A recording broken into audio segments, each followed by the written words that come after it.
కాలం గురించి మాట్లాడాల్సి వస్తే కాలం అనేది ఒక ప్రవాహం లాంటిది. దానికి ఆది, అంతం అంటూ ఏమీ లేవు. లెక్కించే వాటిలో కాలాన్ని నేను అంటాడు గీతాచార్యుడు. కావున కాలాన్ని ప్రతి ఒక్కరూ గౌరవించాలి. అది భగవత్ స్వరూపం. గడిచిన కాలం తిరిగి రాదు. వచ్చే కాలం మనకు అనుకూలంగా ఉంటుందని చెప్పలేము. అందుకనే వర్తమానాన్ని సద్వినియోగం చేసుకోవాలి. కాలం అందరికీ సమానమే. మంచి జరిగినప్పుడు కాలం కలిసొచ్చిందని, కష్టం వస్తే చెడు కాలం వెంటాడుతుందని సమయాన్ని నిందిస్తాము. నిజానికి కాలానికి ఇష్టులు, అయిష్టులు అంటూ ఎవరూ ఉండరు. దానికి మంచి చెడులతో సంబంధం కూడా ఉండదు. మనకు కలిగే సుఖదుఖాలకు కాలాన్ని నిందించడం అవివేకం, అవగాహన రాహిత్యం అవుతుంది. కాలం తన ధర్మాన్ని తాను పాటిస్తూ ముందుకు సాగిపోతూనే ఉంటుంది. నిజానికి కాలం ఎప్పుడూ తన పరిధిని తాను అతిక్రమించదు.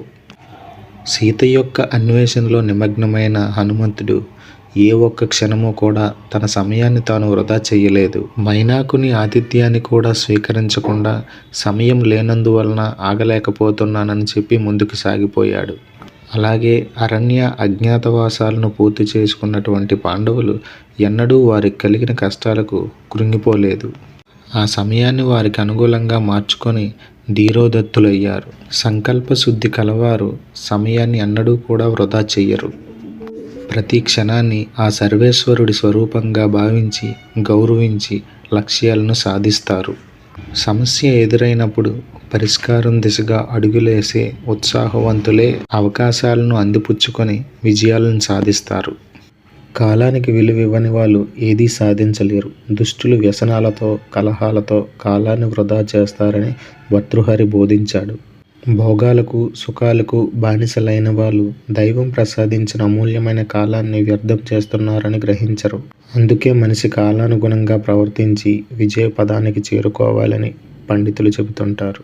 కాలగతిలో మనిషికి ఎన్నో గాయాలు తగులుతాయి. కాలమే వాటిని మాన్పుతుంది. మానసిక బాధలను ఉపశమింపజేసే శక్తి కాలానికి మాత్రమే ఉంది. కాలం గాలానికి ప్రతి ప్రాణి తలవంచక తప్పదు. అంతెందుకు, భీముడంతటి బలశాలే కొన్నేళ్లు వంటవాడిగా ఉండవలసి వచ్చింది. రాకుమారుడైన శ్రీరాముడు కారణాంతరాల వల్ల అడవుల పాలు కావలసి వచ్చింది. ప్రతి మనిషికి కోరికలు ఉంటాయి, ఆశయాలు ఉంటాయి. వాటిని ఆచరణలో పెట్టాలి. రేపు చేద్దామన్న పని ఈరోజే చెయ్యి. ఈరోజే చేద్దామనుకున్న పని ఇప్పుడే చెయ్యి. ఎందుకంటే ఏ క్షణంలో ఏం జరుగుతుందో ఎవ్వరం చెప్పలేము అంటాడు భక్త కవి కబీర్. కాలం ప్రతి మనిషికి ఎన్నో పాఠాలు నేర్పుతుంది, ఎన్నో ధర్మాలు బోధిస్తుంది. ఆశ నిరాశలకు అతీతంగా జీవించమని చెబుతుంది. కాలం సహస్ర హస్తాలతో సహకరిస్తుంది. అలాంటి కాలం విలువను గుర్తించి ముందడుగు వేసే ఉత్సాహవంతులు ఎల్లప్పుడూ విజేతలుగానే నిలుస్తారు. కావున సమయానికి కొంత సమయం ఇవ్వండి. ఆ సమయంలో మీరు కొత్త ప్రణాళికలు రచించండి.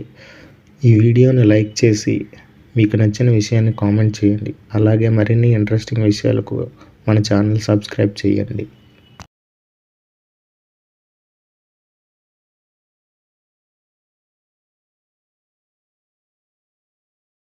జై హింద్.